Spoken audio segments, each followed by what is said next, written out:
নমস্কার বন্ধুরা, আমি এটা আমার ফার্স্ট ব্লগ। হ্যাঁ, একদম মানে আমার নিজের কিছু অভিজ্ঞতা।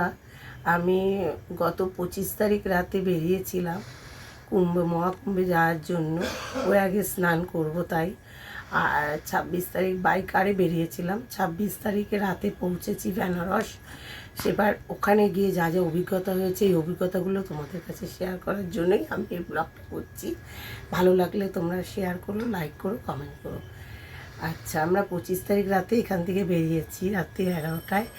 26 তারিখ আমরা রাত্রি 10টার সময় বেনারস পৌঁছিয়ে আমাদের তো ভীষণ করে আমাদের হোটেল, যেহেতু আমাদের ঠিক ছিল না যাওয়ার, এবার হোটেলটা আমাদের ওখানে গিয়ে দেখে নিতে হয়েছে। আমার হাজব্যান্ড, আমার ভাই আমাদেরকে গাড়িতে বসিয়ে রেখে খুঁজতে গেছে হোটেল। বেনারসে খুঁজতে গিয়ে ভীষণ কস্টলি, হোটেল পাওয়া যাচ্ছিল না। আমরা প্রায় 1.5-2 ঘন্টা গাড়িতে ওয়েট করছিলাম। আমি, আমার মা, আমার ছেলে, আমার ভাইয়ের ছেলে আর আমার ভাইয়ের বউ, আমরা সব ওয়েট করছিলাম। তারপরে কোনো রকমই 1.5-2 ঘন্টা পরে হোটেলের রুম পাওয়া গেল। সে তো প্রচুর পরিমাণে কস্টলি হয়েছে, 5,000 টাকা রেন্ট এক একটা রুম। যাই হোক, আমরা ওই দিন রাতে ওখানে ছিলাম, থেকে খাওয়ার দাওয়ার কোনো রকমে যা যা পেয়েছি ওই রাতে তাই খেলাম। খাওয়ার পরে পরের দিন ভোরবেলায় আমরা প্রয়াগে, যেহেতু স্নানটাই আমাদের উদ্দেশ্য ছিল, তাই আমরা প্রয়াগের উদ্দেশ্যে আমরা গাড়ি নিয়ে আবার বেরিয়ে পড়লাম এলাহাবাদ যেতে আমাদের টাইম লেগেছিল 2 থেকে 2.5 ঘন্টা।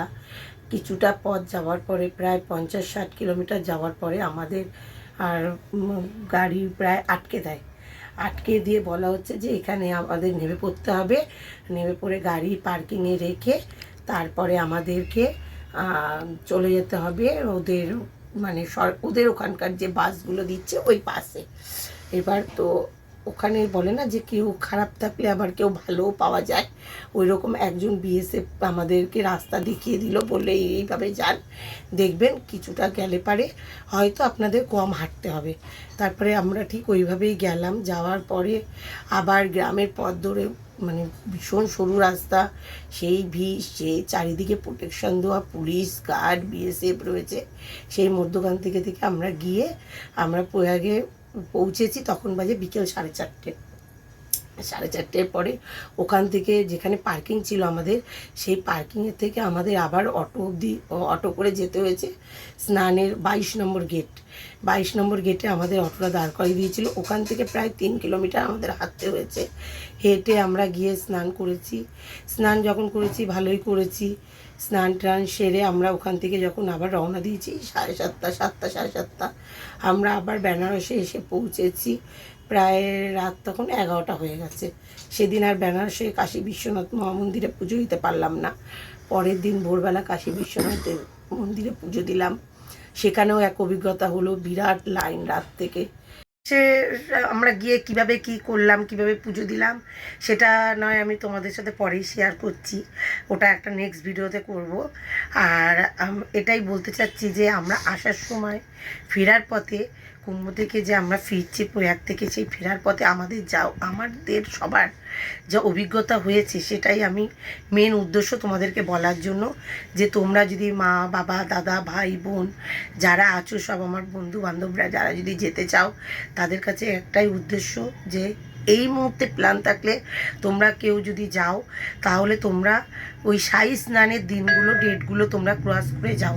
ওই ডেটগুলোর মধ্যে তোমরা কেউ যেও না, কারণ আমরা আসার সময় ভীষণ বাজে পরিস্থিতির মধ্যে পড়েছি। লাখ লাখ গাড়ি, মানে সে অগুন্তি গাড়ি, ঘন্টার পর ঘন্টা।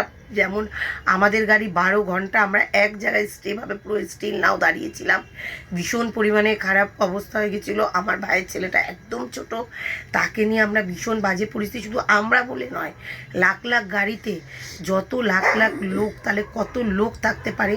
প্রতিটা মানুষ ওরমভাবে হ্যারাসমেন্ট হয়েছে, ভীষণ বাজে পরিস্থিতি হয়েছে। আমরা তো একটা পেট্রোল পাম্পে, মানে আগের দিন সন্ধ্যা 6টায় বেরিয়েছি, পরের দিন ভোর 6টা অবধি এক জায়গায় দাঁড়ানো।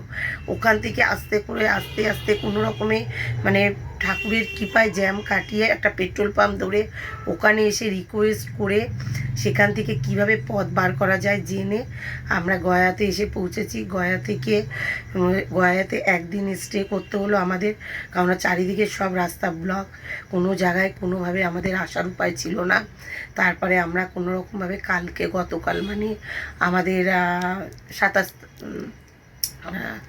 29 তারিখ, আমরা 29 তারিখ সকালবেলা ওখান থেকে বেরিয়েছি, গয়া থেকে বেরিয়ে তারপরে আসার পথেও জ্যাম।